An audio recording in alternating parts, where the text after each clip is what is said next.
worked for a DMS company for 30 years. I made my first call in 1983. So I've been in and around the car business for a long time.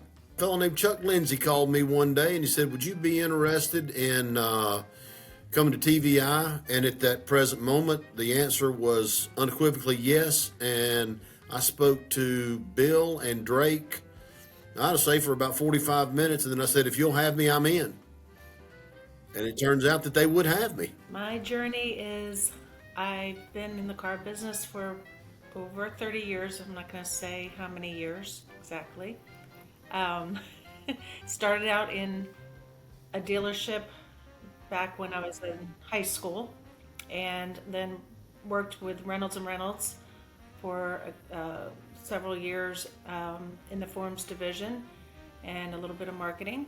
And then I came to with Mason Associates, who was then bought out by TVI about 2.5 years ago. Well, the top fixed ops challenge, without question, in any dealership is trying to find technicians. In fact, I spoke to a guy today, and he said he went with a large group, and his job was to find technicians for that particular group. And I said, well, if he's successful at that, he's going to be a multimillionaire in a few short months. I think the biggest challenge is getting their CPRO count up. Every dealer is concerned about that. Since the pandemic, we've had a big change in the industry, as with everything else. So it's been a challenge over the past few years to, we didn't have vehicles, dealerships didn't have vehicles to sell, which in turn was just a snowball effect to the service fixed op side. So it has affected them. They're trying to get more business. They're trying to build that back up again. And that, I think, has been the biggest challenge, to get the customers in the door. Well, I think at the moment, yeah, it's one of the stranger times that I can remember in the car business, because you're coming out of the 2-year COVID deal, which dealers just made money. In fact, I have asked people, if you, in all positions in dealerships, did you ever think that you were going to make the kind of money that you made in COVID? And to a man, they said no. And now that 2 years almost became, well, they wanted it to become the norm. And now what we're doing is we're coming back to normalcy. And yeah, it's a little tough coming out of that 2-year stretch. Well, I think that Debbie is right. Meaning, as far as the customer pay count is concerned, what you're looking at is the 4 years before COVID. What NADA stats will tell you is car sales are down about 20% per year for the 4 years prior to COVID and the 4 years after COVID. They're down about 20%. The 2 years of COVID and the 2 years after it. So typically what a dealer used to do is service what they sold.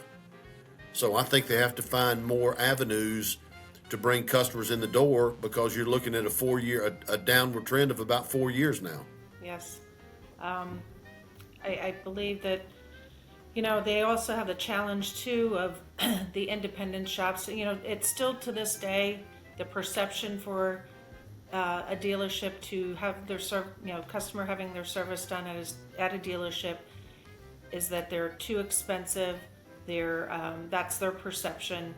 And as you know, I see dealers from North Carolina to South Florida, and you're more of the South Florida more. But I feel like independents used to have a price advantage over a dealer. And I don't know that, and I think the public is determining that an independent, from a price standpoint, I don't know that you get a great big break from an independent now. What are your thoughts on that? I still feel that customers have that perception. It's hard to get them away from the independents. It's gotten a little bit better because if they do their shopping, if they do their homework, they shop around, they'll see that it's actually not, the independent shops are not less expensive. The dealerships have gotten their prices more in line. So if they do their homework, then they're fine. But, there's still quite a few people out there that still take their cars to independent shops because they think they're getting a better deal. Well, I can tell you this. I've been with TVI for 8 years and some change. And when I first started and you walked into a dealership with a TVI MarketPro3 card, the chances of somebody knowing you, if it was not a Hendrick store in the Southeast, it was almost slim and none. And there's NADA, there's a lot of factors, but that has changed dramatically in my 8 years. But I know it is significantly different now than it was when I started. And I would attribute some of that to NADA. We walked around, people saw our shirts, so that did help. We did interviews, we pulled people to do some interviews for LinkedIn. So that helped out to get a little bit more exposure. Because if they didn't walk by, then they wouldn't see us. The other thing I got out of it was that I saw more of the competition. There's who was out there, what they were doing, and just to see what our competitors were doing. I thought that helped as well. I am looking forward to all the vendors in one general area to get all of the window shoppers, at least that are in the building, to at least be able to see the booth. So maybe we'll get a few more at bats. And I think for my area, I'm hoping that we'll have more Florida dealers. There was in Las Vegas, there was more, I believe, more West Coast. So I'm hoping to see more Florida dealers that are out there to get more exposure to the Southeast as well. Flexible hours. That was probably the biggest, right, David?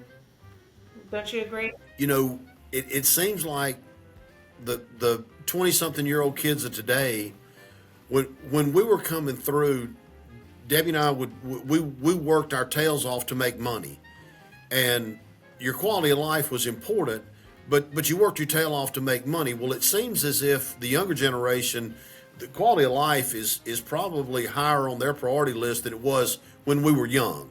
As far as technician retention is concerned, the one thing that they do know is they know they're a valuable asset now. They know what they make and they know what they bill per hour. So they know that you don't have to be really good at math to realize that somebody's making a lot of money off of their time, and a technician knows that. You can choose the hours that you work, and because they're all going to get paid money. I think what is amazing is a lot of times a technician goes on an interview to another dealership, but he goes on an interview to another dealership to get a raise at the current dealership where he is, because it works every time.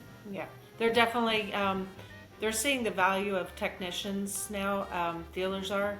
I don't think, David, I'm sure you agree with this. Back in the day, technicians got paid, a decent amount, but now they're definitely paying their technicians quite a bit more. Their training is better. Their facilities are better for the technicians for a better work environment, I believe. If you work in a service bay and there's no AC, they're going to be miserable. It's not a good work environment. So they're putting the ACs in the service bay area, which they didn't have before. So that's helping the technicians to work better, to think clearer. I think lighting is important. I mean, they're making it better for the technician to be happy, to be a good and a happy employee. Back when I worked at a dealership, I was on a team for Standards for Excellence for Cadillac, and it was not just CSI, it was ESI. they wanted to improve their employee satisfaction as well as their customer satisfaction, because it all is a trickle down effect where if the employee's happy, then they're going to make their customers happy. So I think dealers are realizing that more now, and paying more and making their environment better. You know, one of the things that I think is kind of, so you've seen, as an example, parts runners to keep a technician in their bay.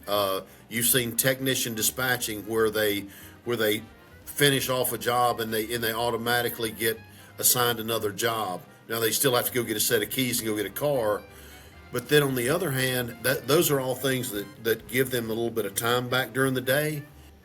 You know, in my area, I don't see it having a negative effect to any extent. You know, maybe it's different in some areas. I just don't see it having any type of, because, you know, it's growing, the EVs are growing, the sales are growing, but I haven't heard any of my customers really complain about it or have any kind of negative attitude towards the EVs.